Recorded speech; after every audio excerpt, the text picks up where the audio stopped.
KNES 560 graduate biomechanics. How you guys doing? So we're gonna have a little chatty chat, and I'm gonna go over some things and set you guys up for your next assignment. Ooh, where to begin? Where to begin? Where to begin? I hope everybody's doing well. Uh, we're almost done. The light at the end of the tunnel, and we just can only hope that it's not a train. But it's not a train, it's hope. So, stop babbling, Campbell, get to the point. What we've been doing up to this time mostly is, in biomechanics, we call kinematics, motion stuff, movement. And kinematic variables, like if you were measuring kinematics in research, it would be things like position, position of body segments, position of joints, position of markers. It could be position of objects, right? Where is the golf ball? Where is the football? Where is the baseball, the tennis ball? And change in the position of whatever you're measuring becomes displacement when there's direction to it, distance when there's no direction. And you remember in undergrad, scalars and vectors. And then it's like, okay, well, cool, it's displacing, it's changing position, and everything takes time to change position. And I know some of you may be like, what about light? It's like, all right, everything, sorry, it's early in the morning. Everything takes time to displace. Everything with mass takes time to displace. So therefore, we can infer, we don't assume, we can infer that it takes time to displace. Everything takes time to displace. So again, it's just how you look at it. You could say, I displaced my keys, and then that's the end of the story. I displaced it a certain amount of distance or displacement if I'm taking direction into account. But you can look at it, you can go into the rabbit hole a little bit further and say, well, how much time did it take me to displace? And when you add the element of time, that kind of allows you to slot things differently. What I mean by that is if everybody was running, we were doing a speed test, and everybody was running a 40-yard dash. Well, everyone displaces the same, unless you pull a hamstring or you just somehow stop like like maybe one of those little baby crawls where the baby's crawling and just stops. So everybody displaces the same. So how do you know who did well, who did better? If imagine reporting the 40-yard dash in displacement or distance. So I heard you ran the 40. Absolutely. Did it yesterday. How'd you do? I finished it like a champ. So, sometimes finishing is enough, especially at longer distances, right? Like for me, if I finish a mile, good Lord, that's quite an accomplishment. Finishing a marathon, quite an accomplishment. Doesn't matter how much time you took, but for shorter distances, right? So the distances where everybody reasonably can complete the distance, we have to add another ingredient to this recipe, and that's the ingredient of time. The pun is THYME, time, an ingredient. Just put some time in there. I have no idea what time tastes like. But time, the element of time, the ingredient of time, allows us to infer, well, it allows us to create a new concept called speed or velocity when direction matters, right? It's a new concept. Velocity, how much time did it take you to displace? How much time did it take you to distance? We have a very good understanding of speed and velocity with our cars. 20 miles per hour, 30 miles per hour. We understand. We know a lot more physics than we give our credit to. We understand that if I displace 20 miles in an hour, compared to displacing 40 miles in that same hour, I have to be moving faster, right? So we infer speed, what we perceive as more, less. You know, we perceive things all the time: taller, shorter, hotter, colder.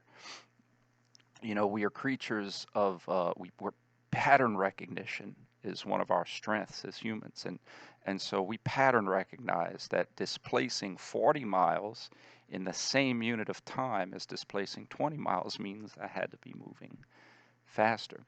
So those are all units of speed. How much time did it take you to displace? And the equation is real simple. It's displacement. Delta is change. So your change in distance and over time. How much time did it take you to displace? That's what speed is, okay? So now you can say, how did you do in the 40? And instead of saying, I finished it, the follow-up could be, well, how much time did you finish it? Oh, I finished it in 5 seconds. And again, this is what's cool. We understand physics so much more than we give ourselves credit for. And someone else says, well, how did you do in the 40? Well, I finished it in 4.7 seconds. Now, what's happening here is people are inferring, they are literally doing physics calculations in their head without even realizing it. Everybody is displacing the same. That's the top part. But variations in the denominator time is going to equate to changes in velocity. And as we know, the smaller the denominator when you divide it, the bigger the chunk of whatever that is. And in this case, it's speed. And velocity, if we're talking about direction. I'm playing fast and loose with speed and velocity for now. We'll get more specific later on. So everybody's displacing 40 yards. That's not changing. So variations in here is going to change the variation of the whole thing. So 4.7 on the bottom, the smaller number, is going to be a bigger speed than the 5. And what's cool is that we know that. It's actually kind of funny if you think about it. Not like haha funny. It's just kind of like, oh, that's interesting. We say that the 40-yard dash, 100-yard dash, right? Those are tests of speed, measures of speed, the fastest person in the world. But how do we report it? How do we report it? What I mean by that is a lifter, how much do you bench? You know, you give it in weight, you give it in pounds. You know, I can bench, I can't, but you know, 500 pounds, 400 pounds. But in a speed test, you don't give a speed number. You don't say, how fast are you? Average about 23 miles an hour. What do? You just report time. How fast are you? I'm about a 4.7, 40, not literally. How fast are you? I'm about a 10.400. And I'm not saying that's wrong. I'm giving credit to us being able to understand what that means. To pattern recognize and say, well, if the speed test is 100 meters, everybody is displacing 100 meters. So variations in the denominator is going to infer variations in the overall average velocity. Okay? So we do a lot of this stuff in our heads that we don't give ourselves credit for. Okay? So that's kinematics. And then the next leap is we have velocity, right? Displacement over time. And then we say, okay, well, when I'm in my car and I have all these different markers, 10 miles an hour, 20 miles an hour, 30, 40, 50, 60, all these different speeds, it takes time for that needle to change to go to different speeds. You know, if the speed limit's 55 and I'm at a stop sign, it takes time to get me to 55 to change my speed. Inversely, if I get to a red light, it takes time to slow down to change my speed. So the analogy I give in my Munchkin class is Imagine two people, instead of bragging about how fast they are, imagine them bragging about their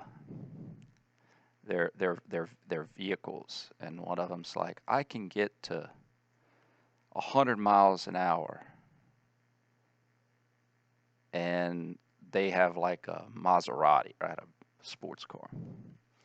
And me driving my old 93 Honda Civic, I'd be like, well, I could get to 100 miles an hour. Maserati, Honda Civic, you know there's a difference there, right? And you say, well, obviously there's something different between these two cars, but they both can get to 100 miles an hour. So what's the difference? How much time did it take you to get to 100 miles an hour? And again, we understand more physics than we give ourselves credit for.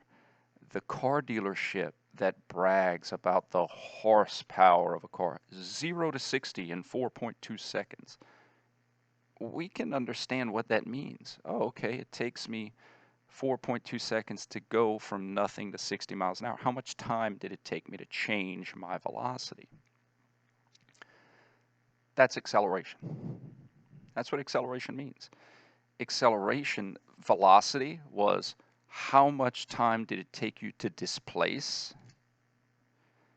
Acceleration is how much time did it take you to change your velocity? Everything takes time to change. Everything takes time to change. If something doesn't take time to change,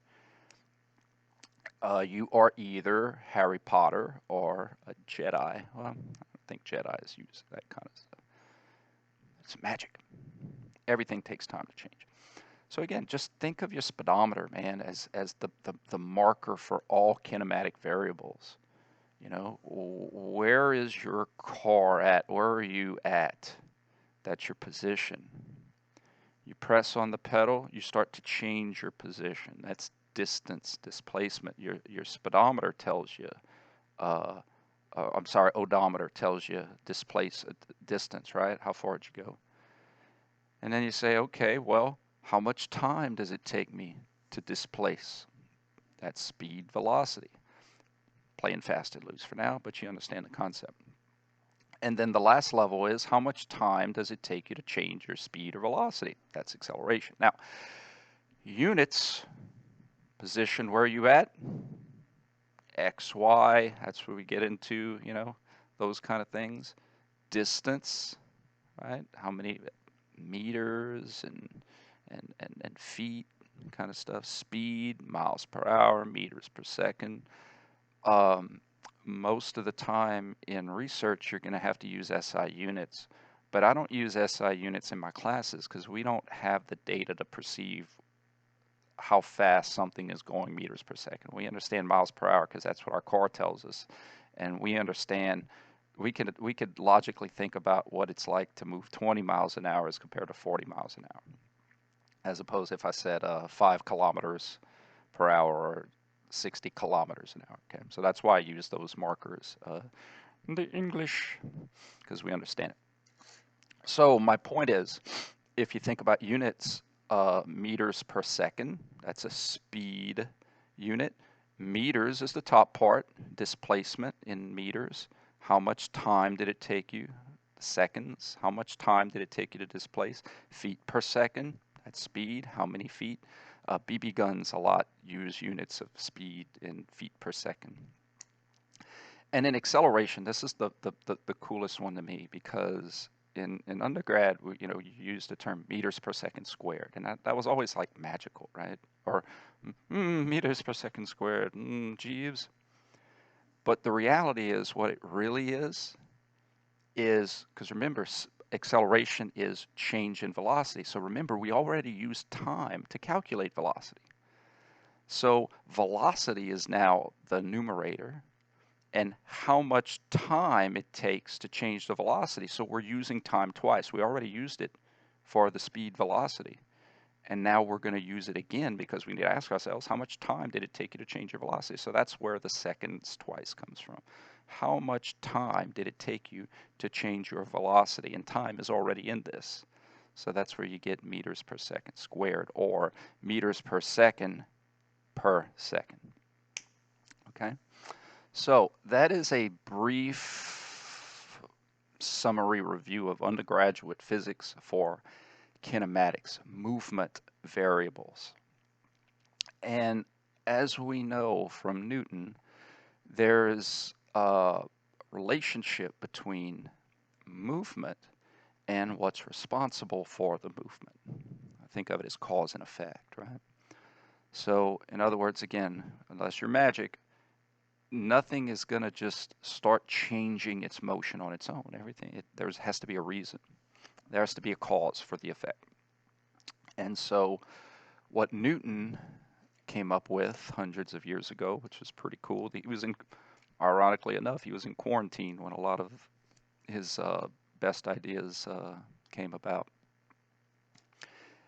And his first law, inertia, he realized that objects can't move themselves. And that's true. You can't move yourself. If you didn't have the ground to push off of, you'd be stuck. That's why, you think about the movies or the cartoons where they're on slippery ice and they can't move around.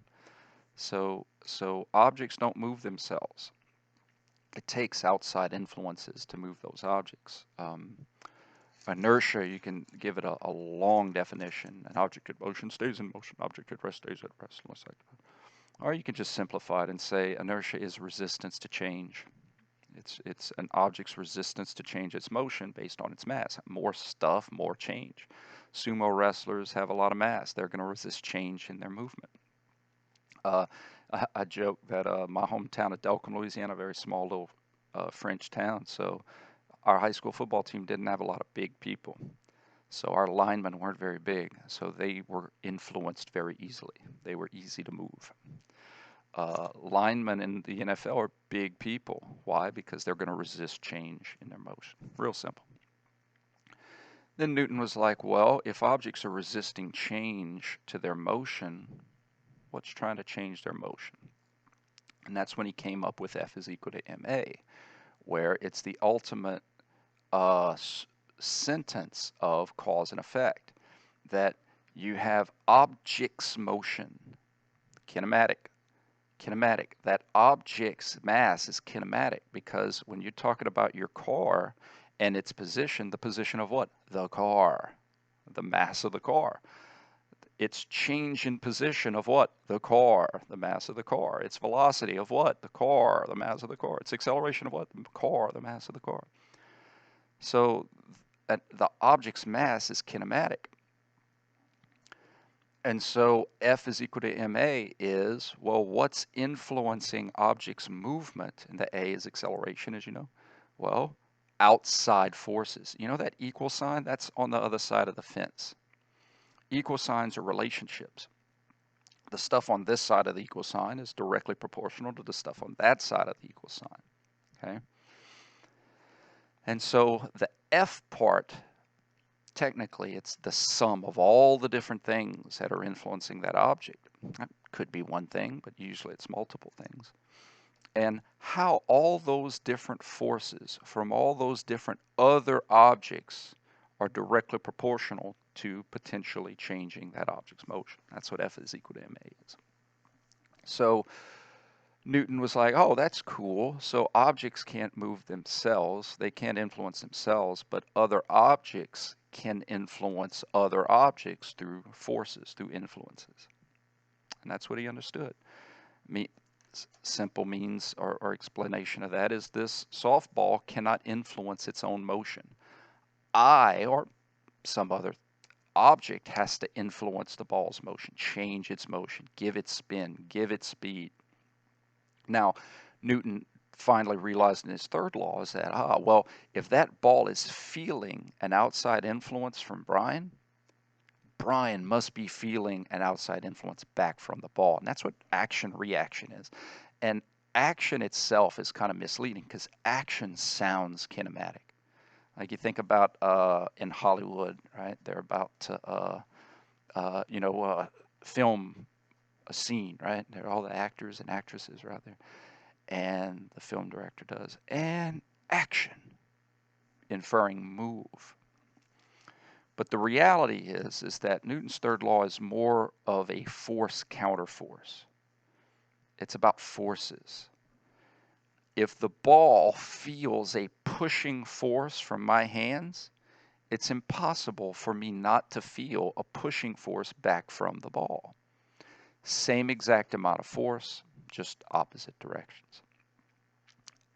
I know that sounds oversimplematic, but it is. It's super simple. If I am not touching the ball is not touching me. If I'm barely touching the ball is barely touching me. If I push harder into the ball pushes harder back at me. If I slam the ball into the ground feels the ball. Ouch, the ball feels the ground. That's it. It's impossible. A story that always comes to mind is when my oldest son, he's now 14 years old, but he's a highly sensitive kid, and I remember there was a story when he was kind of afraid of going to sleep one night, and I said, "What's wrong, buddy?" And he said, "I'm afraid that a ghost is going to come and get me." And I was like, "Well, where would the ghost come from?" He's like, "I locked your door, or I closed your door." I said, "Do you want me to lock your door?" And he's like, "No." He's like, "Because I want y'all to be able to come in." And I was like, "Well, that'll keep the ghost out." And he's like, "Dad, the ghost can just go through the door." It's like, okay, all right. I said, "Well, if the ghost comes to get you, why don't you just punch him in his ghost face, and he'll, kind of get startled. It'll scare him off." He's like, "Dad, you don't understand how ghosts work. If I try to fight the ghost, I'm just going to go through the ghost." And then I'm like, "Well, then he can't get you." And he's like, No, the ghost can get me, but I can't get him." And I said, "Son, how is it possible for the ghost to touch you and you not touch him back?" And he was like, "Can I just have some milk?" And I was like, "Yeah, let's get you some milk." Think about that. How is it possible for the ghost to touch you and you not be able to touch him back? That's Newton's third law. I push on the ground pushes back on me. Same exact amount of force, opposite direction. It's a transaction. It's a natural force transaction. It's no different than a bank account. If I write a check for $200 and I give it to one of you guys, here you go. Here's like 3 pages of a textbook. It's impossible for that $200 to be anything other than $200 when you deposit it. And you gain 200 in the positive, and I lost 200 in the negative. Same exact amount of force, just opposite directions. It's a transaction. These forces that objects feel from each other are transactions that are the exact same amount and in opposite direction. And it doesn't have to just be pushy things. Gravity also applies to Newton's third law. Let's see, I don't have something bigger, but let's say this is the sun. And let's say, I got to get creative here. Let's say this is the Earth. I know it's not drawn to scale, right? Our sun pulls on Earth, Earth pulls on sun. If we want to flip it around and say Earth, moon, moon pulls on Earth, Earth pulls on moon.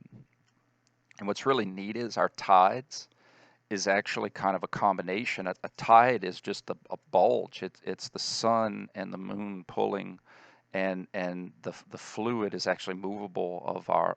And what's really cool is the Earth is actually spinning inside that bulge. It's really neat. But the point is that if the sun is over here and it's bulging the oceans, right, creating what we call a high tide on the bulge side and a low tide on the perpendicular side. If the moon is here lined up, you kind of have they're both bulging on each side. If the moon is here and the moon is trying to create a bulge, then they cancel each other out. Then you actually have a low tide. So, and if the moon is in the same direction as the sun, you got a really high tide. So that's actually how those tides kind of change around. It's really cool because not only is the Earth pulling on the moon, but the moon is pulling back on the Earth.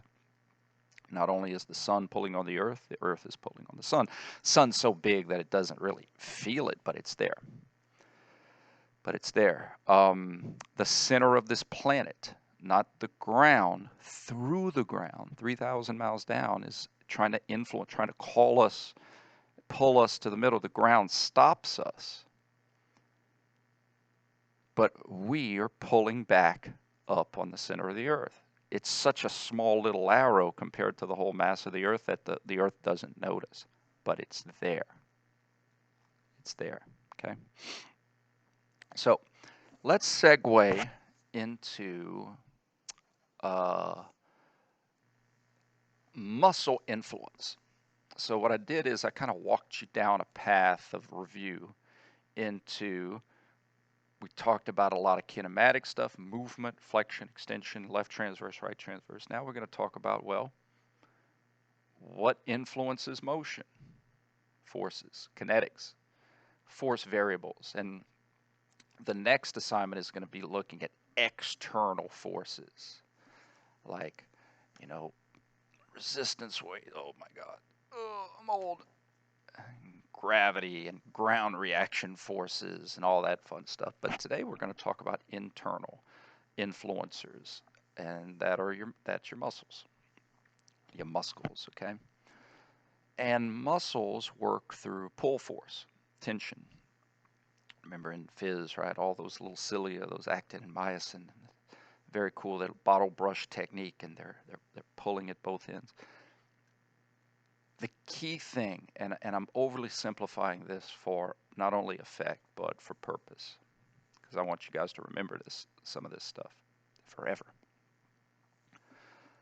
Muscles can only pull. They can't push and pull. I can push like with my hand, but the palm of my hand is not a muscle. For me to be able to push, I need to pull muscles in certain directions of motion to cancel out, so that way I can push. I can push with my feet because I have muscles in my joints pulling. I can push with my head because I have muscles pulling. Right? So we have to remember that I can push with certain segments, but it's because of muscles pulling. Okay, bones are great at pushing, but for a bone to push, there has to be a muscle there to pull. Okay, so muscles work via pull force. Okay, a couple key things here. Let me get out of the way for you. Right, muscle purpose is to pull. How do they pull? In direction of motion. So this is a biomechanics class, not an exercise physiology class. So all of the little details, you know, calcium released and ryanodine receptors and all that, the T tubules and, you know, all the action potential T tubules and ryanodines. Don't care. Muscles pull all the time. When you're dead, they pull. When you're sleeping, they pull. And we call it tone, right? When you're at rest, your muscles are always pulling.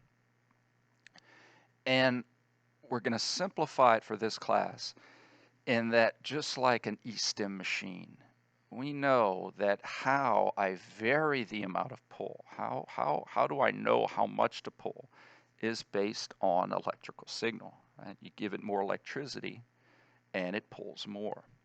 Just like a stim machine. If you've ever been hooked up to a stim machine and you start to increase the electricity and the muscle contracts more, it's the same thing, just the stim machine is inside of you.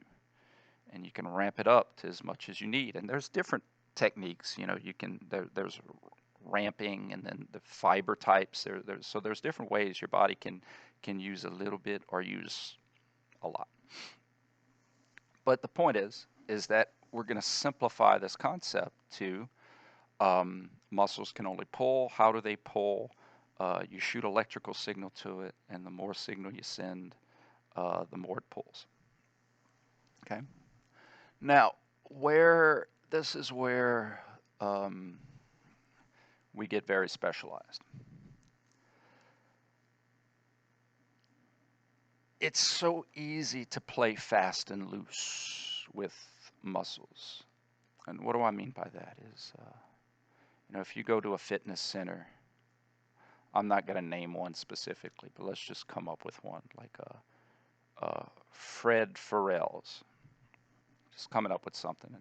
And you may talk to a personal trainer at Fred's, and the personal trainer may use terms like, we're going to do this exercise, and we're going to work the quads and the hams and the glutes, and it seems like every exercise works the quads and the hams and the glutes, and there's nothing wrong with that if the personal trainer really knows all the different muscles and how they work, and they're just using layman's terms, for their client. I have no problem with that at all. But it is easy to play fast and loose with a lot of these terms because personal training itself is not an allied health profession. And so, you can look a certain way and have street cred to be able to transfer your knowledge. But the point is that if we simplify it, there's a lot of different skeletal muscles.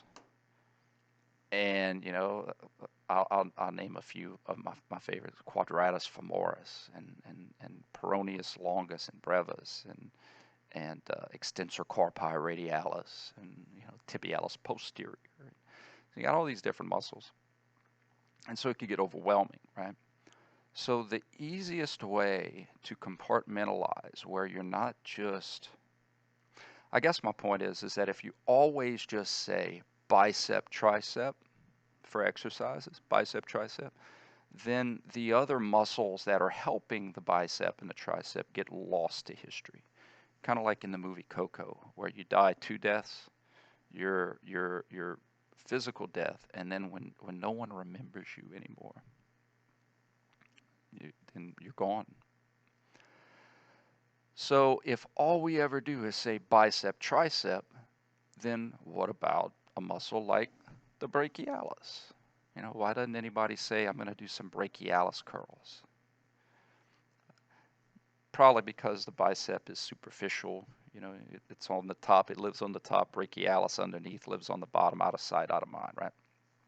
But that's a problem. If all we ever do is say pec, what about the other muscles that are helping out the pec? You never just have one muscle doing something. Dr. Campbell, what about the heart? Skeletal muscle. If I need cervical, if I need muscles that pull this way, it's not just one. If I need muscles that make me look that way, it's not just one. If I need muscles that bring my arm up, it's not just one. So the easiest and most accurate thing to do is to compartmentalize muscles into groups of muscles, understanding that it's never just one skeletal muscle that's doing any particular job, okay? And how we compartmentalize these muscles into groups is by their direction of pull. And this is the part where it can get a little tricky, but I'm not going to let it get tricky. So direction of pull. You have as many muscle groups as you have joint motions, if you think about it, because I need to have muscles that pull in every direction of motion. Let's talk about our wrist. What can the wrist do? In the sagittal plane, we have flexion and extension. Guess what? I need multiple muscles that pull in the direction of flexion and pull in the direction of extension, because I never know when I may need to recruit the flexors to prevent my wrist from extending, or recruit the extensors to prevent my wrist from flexing. I need to be prepared. I need to be able to recruit those muscles for whatever job I need. So to make it easy, we're not going to call them fancy words like cities and states and names like Brian and Sarah, and we're going to just call them based on their direction of pull. Not motion, the direction of pull of a certain motion. What does that mean? Well, we have muscles at the wrist that pull in the direction of wrist flexion. We're going to call them wrist flexors. Not because they are always going to cause flexion. Sometimes those muscles are responsible for extension when they're working eccentrically. Remember that from undergrad? So it's not about the motion, it's about the direction of pull. The best analogy for this to me is an elevator. Why is an elevator called an elevator? My 14-year-old son would say, because it brings you up. And I'm like, that's pretty cool. How are you going to get back down? If its purpose, if its action is to bring you up, what's going to bring you back down? And he's like, the elevator. Whoa! What do you mean? Its action is to bring you up. See what I'm getting at? The purpose of an elevator and the reason it's called an elevator isn't just because it brings you up. Not only does it bring you up, but it keeps you from falling down while pulling up. You get to the floor you need to get to. That cable is still pulling up. You're not moving. You're not going up anymore. Get off. People get on. People get off. Well, now the elevator starts to go back down. Guess what? You don't have cables that yank you down. It's still the same cable that's pulling up, letting you go down. Kind of like eccentric work. So the elevator doesn't just bring you up.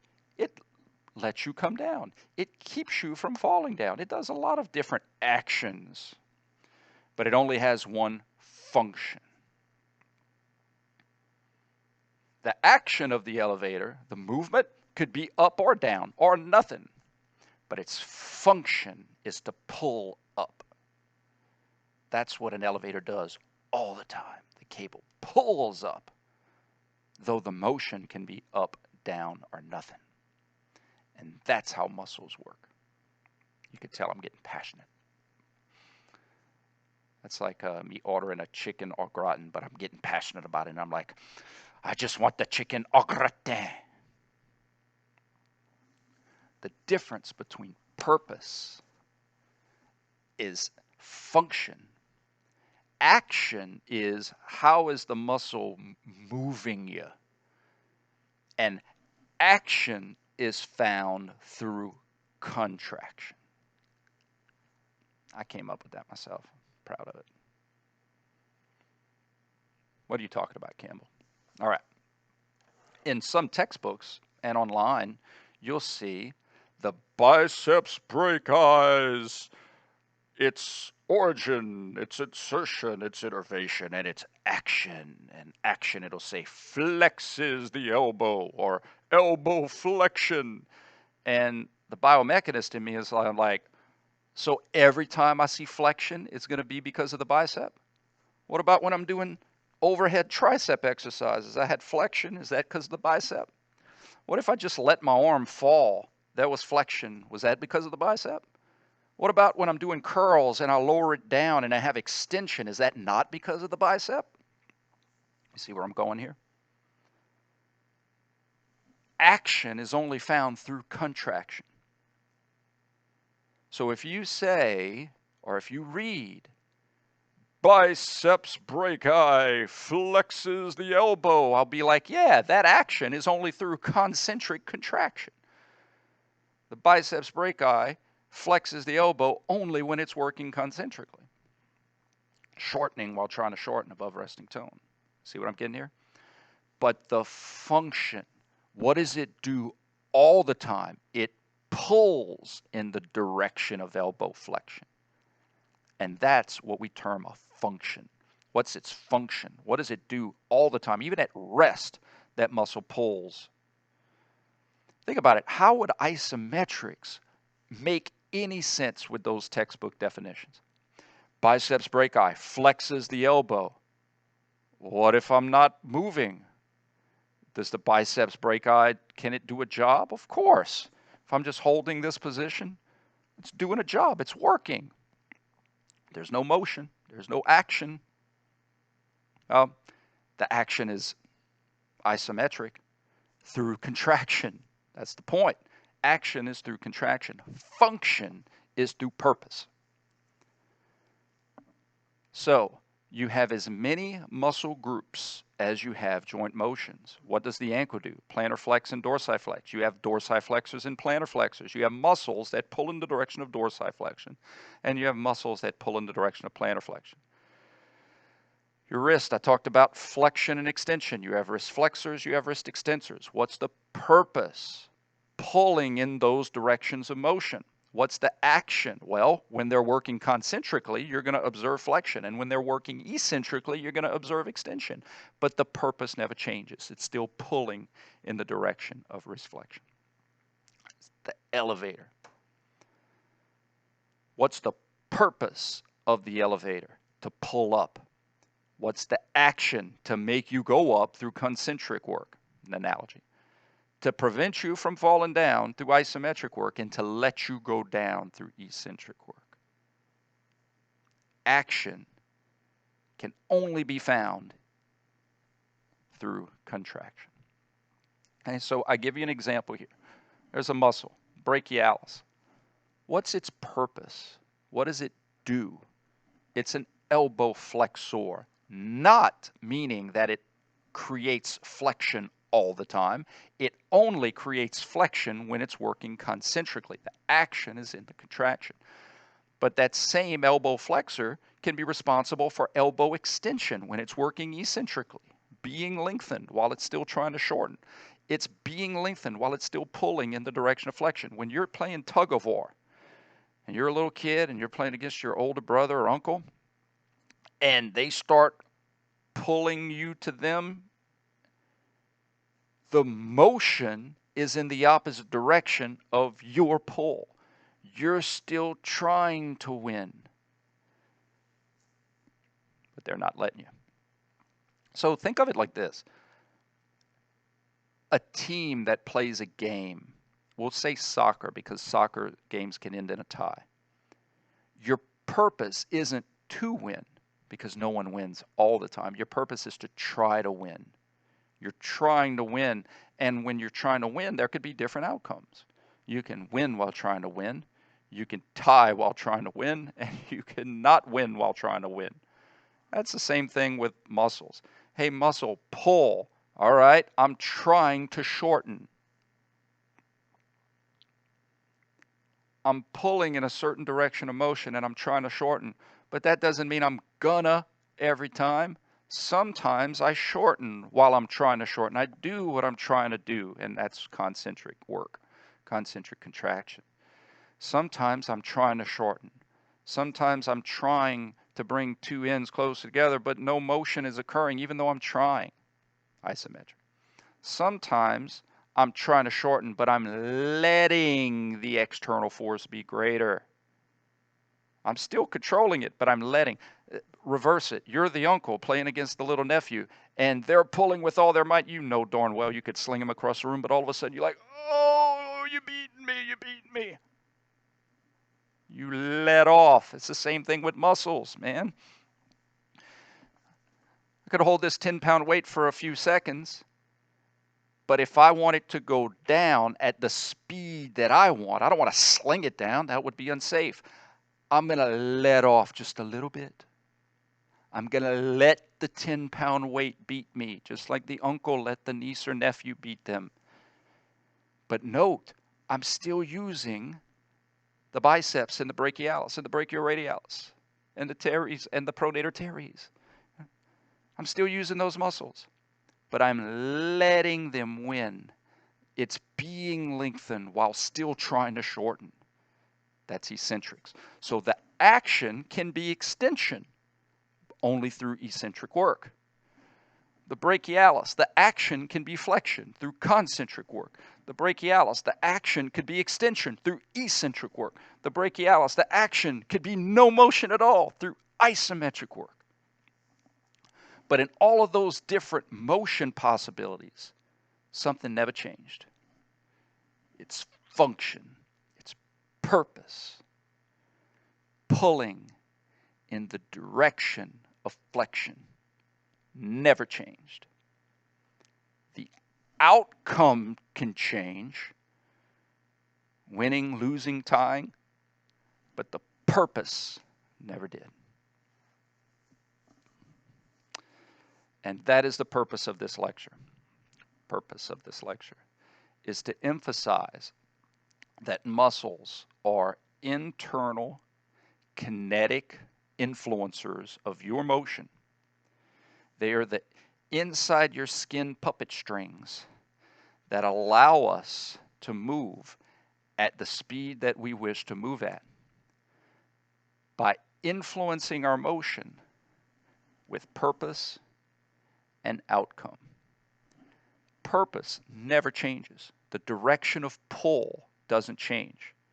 The outcome can change. Motion through contraction. All right.